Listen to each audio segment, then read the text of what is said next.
Zach Degenerate with us here, another episode of the Basketball Retrospective. I'm your host, Ernest EJ Christian, the Degenerate one, of course. Zach with us. We're going to redraft the 2007 NBA draft. We all know how that went down, of course. Number one pick in that draft was Greg Oden. I imagine that Greg Oden may or may not be on our side. Make a redraft. We'll see what happens there. But Zach, what's going on, bud?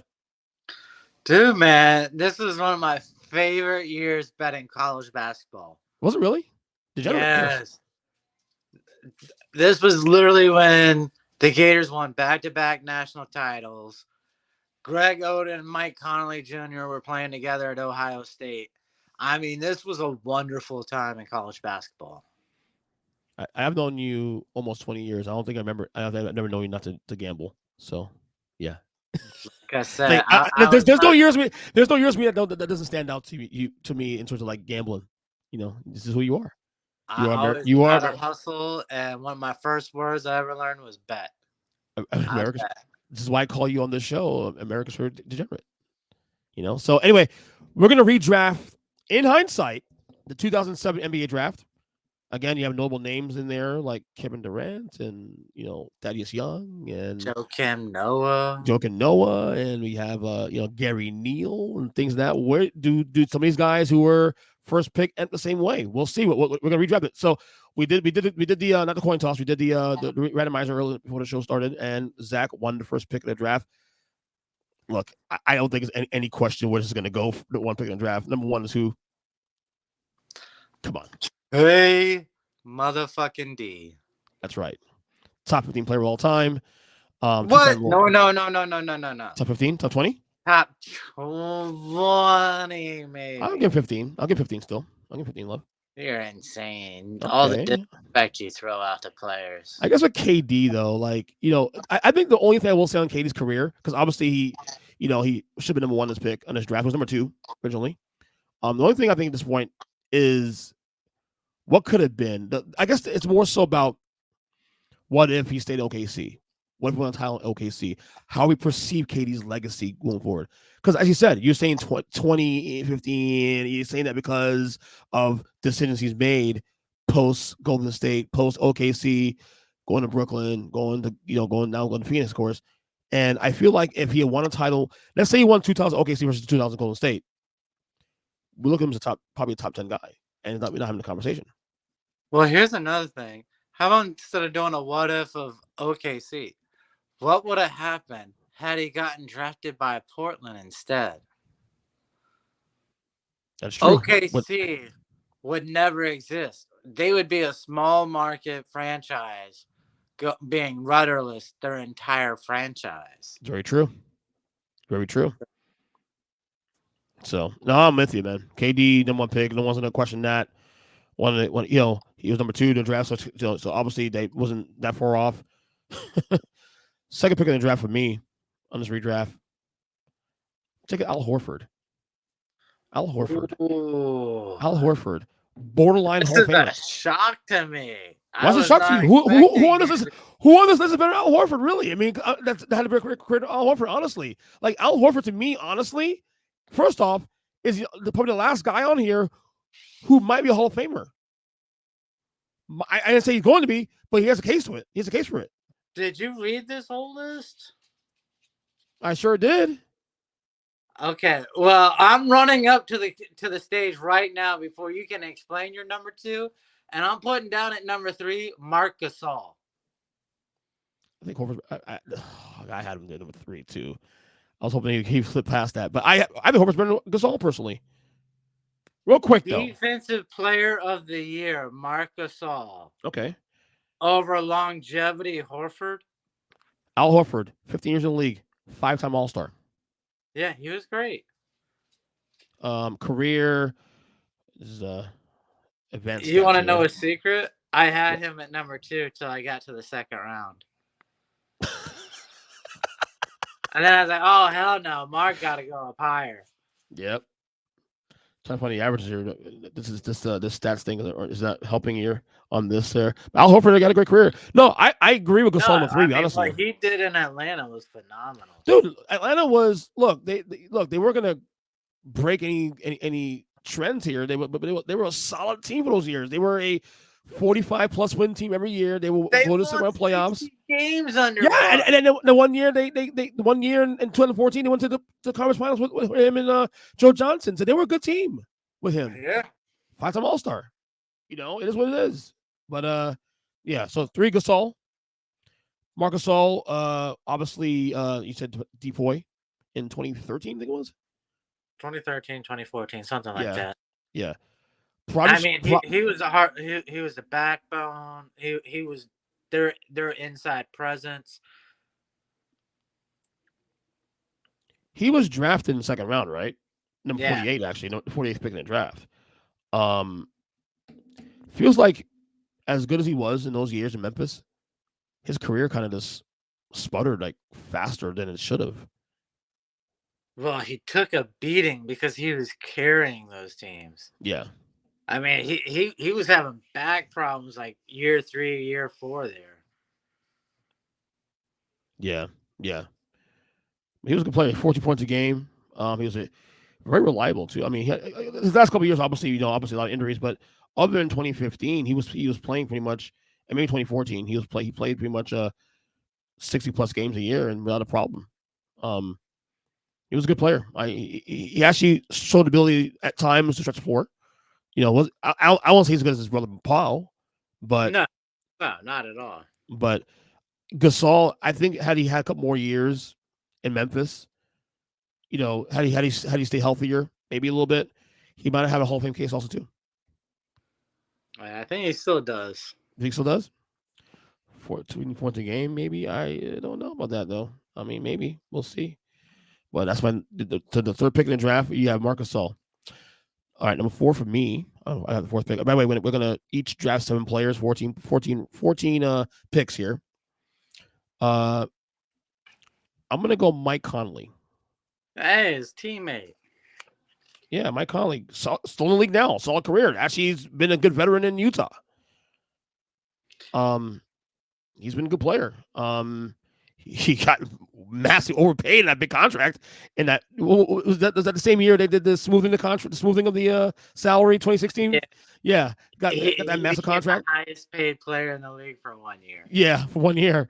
Hey, look, he was solid. Like, he wasn't going to be the best point guard in the conference kind of thing, but after Steph Curry and Dame and those guys, he was right there. He was like, right under those guys. Second tier quality point guard at his Yeah, he peak. was like seventh, eighth best guard No, because he was never touch All NBA. I actually enjoyed him. I actually really enjoyed him. Yeah. He was actually the fourth pick in the draft. Memphis drafted him, of course.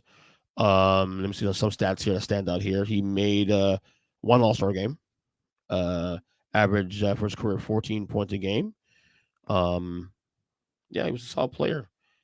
So if I think more stats here that's interesting out that stands out. Assist a game. Solid defensive player also too. Very solid defense. He averaged about a little under 6 assists a game. So yeah, he was a good player. You know, don't know if I can call him a Hall of Famer. Although he could have had a case. I would say we could have had a longer peak. Maybe there could be a case maybe for that. But no, solid player. I liked him a lot. So Mike Conley for me, fourth pick. He was drafted also, I believe, fourth in the draft as well that year. Yes, he was. So nothing's changed. All right, fifth pick for you, man. What you got? It's a guy I really enjoyed watching play. Joakim Noah. Yep. I was going I there mean, too. he had so much passion on the court, and he was just so much fun to watch. He was ninth in this draft actually, but ninth pick in the draft by the Bulls. So he would have gone to Boston based on the order here. Joakim Noah, um, 2-time All Star. He was all NBA team first All NBA. I think it was 2013. 2 Defensive Player of the Years. 2-time NBA All Star.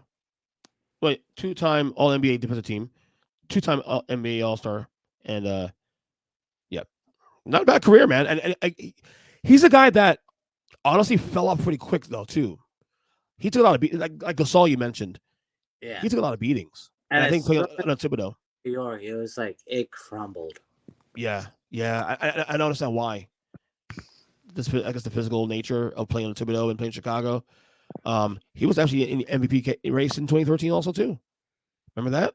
Yeah. And He deserved. re- at the height of his career, he was a top 15 guy in the league. Yes, he was. I agree. 2013 definitely was. No doubt about that.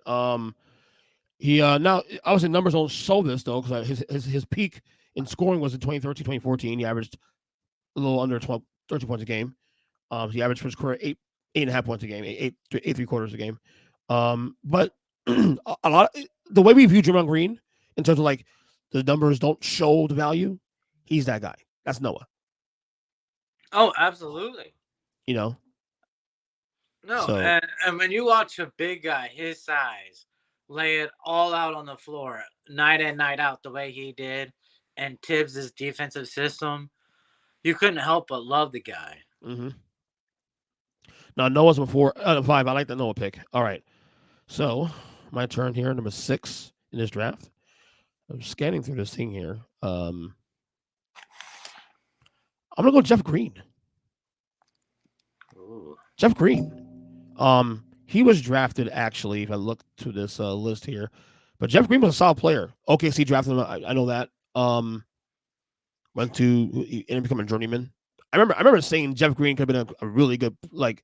I remember one time comparing him to Lamar Odom way back when, like OKC years. That he could be a great swingman. Oh, it was a perfect compliment at that time Mm-hmm.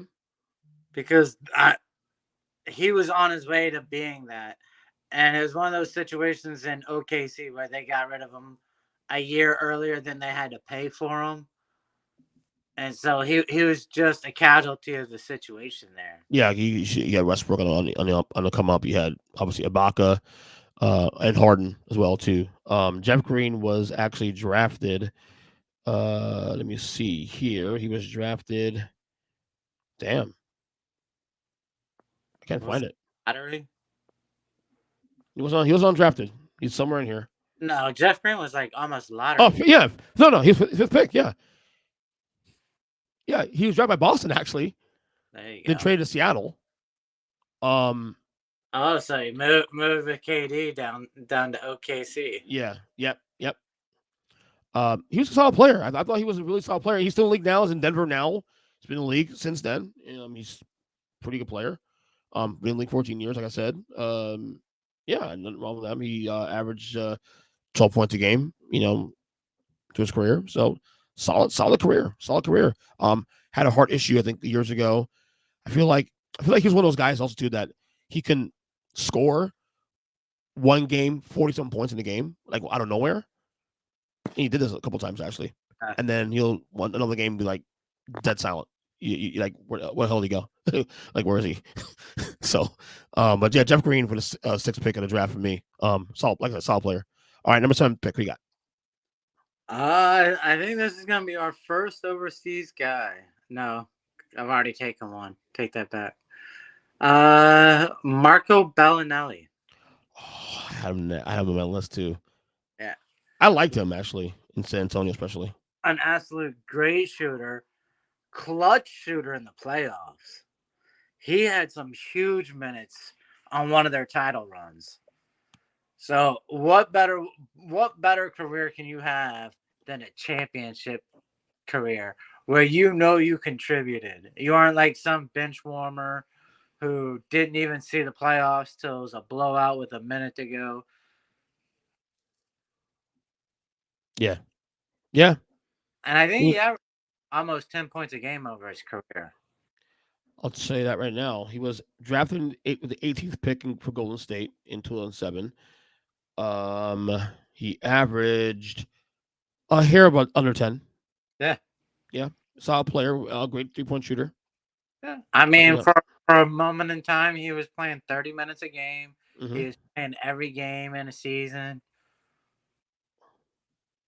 it's a good pick. I like it. Like it. All right, number 8 was number 8 pick for me. This might shock you a little bit. I'm gonna go. He was actually undrafted. If I'm mistaken. I'll make sure I got it right here. But I'm gonna go Glenn Big Baby Davis. He was drafted. He was drafted. Yeah, he was drafted second round. Yes, second round. Um, drafted 35th pick. I mean, Seattle drafted him. Had some. I He played. Go ahead. I have him on my possible list. Hmm. I think eight's way too high for Big Baby personally, but hey, He played quality minutes on a championship team. he did. He Uh, also played the year Garnett got hurt on the '09 the team. That's 09, he put in major minutes. He was yeah. playing He actually 35 minutes a game back. he had a game winner against Orlando. I think game 4 of that series against you guys. No, So no, it's a solid pick. no, I liked him. I thought he was pretty quality in Boston. Pretty quality in LA for the most part of the Clippers for a couple of years. Not a bad player. Not a bad player. So yeah, 8 for me, Glenn maybe Davis. All right, number 9 for you. Number 9 for me. A guy who got his name called probably as much on first take as he did from Popovich. Tiago Splitter. You did do it, Splitter. I told you. And again, this is a guy who, in his second ring, Chase, he put up big minutes backing up Tim Duncan and playing center. I think he actually started against the Heat in the finals one He year. did in the 2013 finals. Yeah. So I mean, He got packed by LeBron in that game too. Remember that block? how many guys can ever say they were a starter in an NBA Finals game? No, you're right. He was the 28th pick in the draft. He's got By the two. Spurs. Solid guy, solid role player. Wasn't much of a scorer. Averaged like a little under 8 points a game. He played in Philadelphia last in 2017. Um, but yeah, he was a good player. He's a solid player. He had a couple of good years in the league. You know, he won a title with the Spurs in 2014. Still trying to forget that one. To be honest with you, beat Miami, of course. All right, number 10. That's me now, right? So Yep. for me,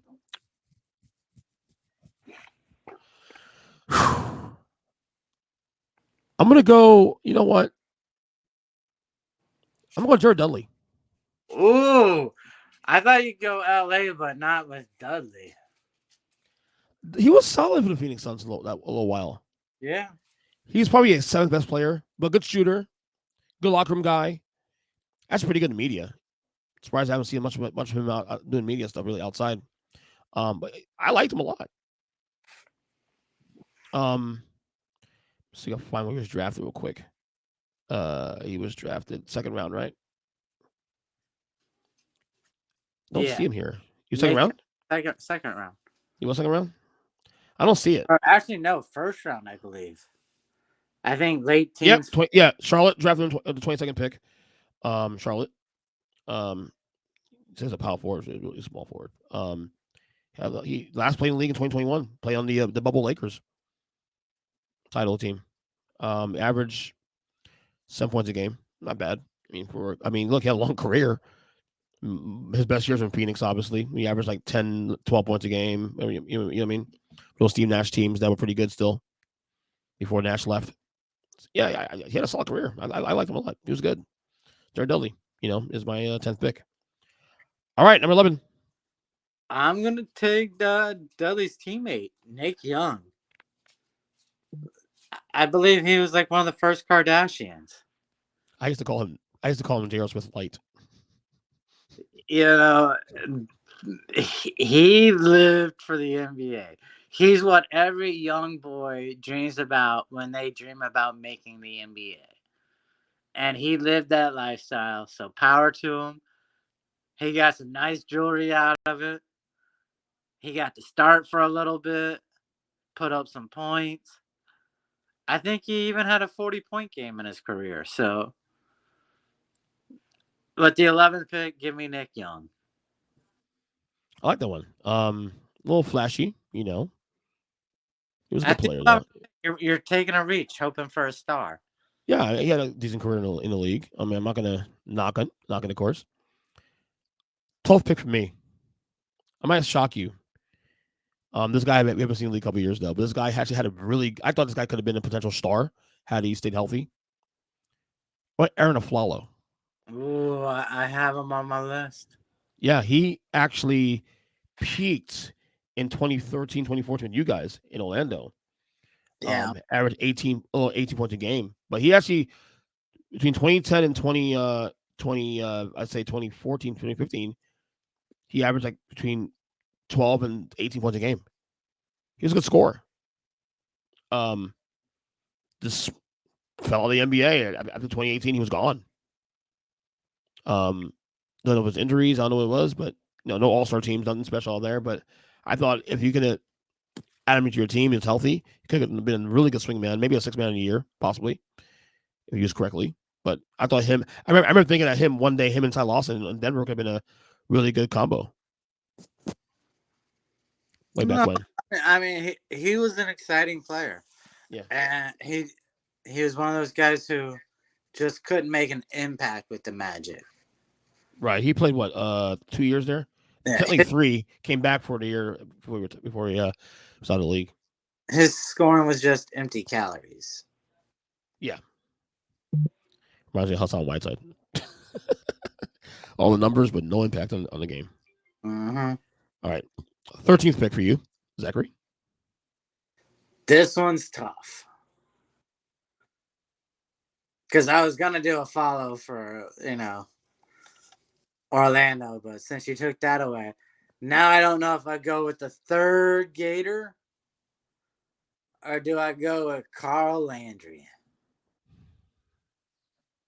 Carl Landry had the better career, but if I were a player, I think I'd rather be Corey Brewer. He Interesting. he got to come off back-to-back national titles with the Gators, and in his first year in the league, won a ring with Detroit. So Minnesota drafted him that year. With the 7th pick. Corey Brewer averaged for his career a little under 9 points a game. His best year was probably, let me see, best year was in Denver in 2012, 2013. Averaged 12 points a game. I know actually Minnesota actually went back to Minnesota actually and averaged 13 a game, close to 13 a game in 2013, 2014. He was a solid role player too. Yeah. Nice swingman. Nice swingman. Very dangerous shooter at times. Very athletic. I liked him. It's good. Had a long career too. Last in the league in 2020 with Sacramento. Played only 5 games. So not bad. Not bad. Final pick of this 2007 redraft. I'm surprised he's still on the board, to be honest with you. I went Wilson Chandler. Ooh. I'm surprised he left. I'm surprised he's still on the board. I think it was just a lack of impact. He he got his chances. So it's one of the he did stuff, but how special was it? I have no idea. He tapped out scoring wise in 2016, 2017 with Denver, averaging 15. No, I apologize. 2010, 2011, the year they got Amari Stoudemire, and then later on Carmelo Anthony, tapped out with 16 points a game. Actually, then he got traded to Denver that same year. I mean, went down to 21, 12 points a game. Actually, so yeah, he had a decent career. A couple of years he scored like 14 points a game, 15 points a game. He actually averaged double digit scoring for what 7, 8, 9, 10 years of his 16, 17 year career. Okay, that's pretty good. Not bad, Yeah. you know. But again, he said he went on teams that had much impact. Denver, the Knicks, I guess a little bit. That's where they drafted him. But the Knicks were bad when he was there. When we So did 2003 draft, there's a lot of guys who, if they only would have left their team that drafted them. yeah. So again, apologies to guys like Joshua Roberts, Thaddeus Young, Spencer Hawes, Carl Landry, Gary Neal, who did not get drafted in this basketball retrospective podcast. 2007 redraft. Um, down memory lane once again, Zachary. So good job by you, man. Yeah, man. That was fun. Thank God I had the first pick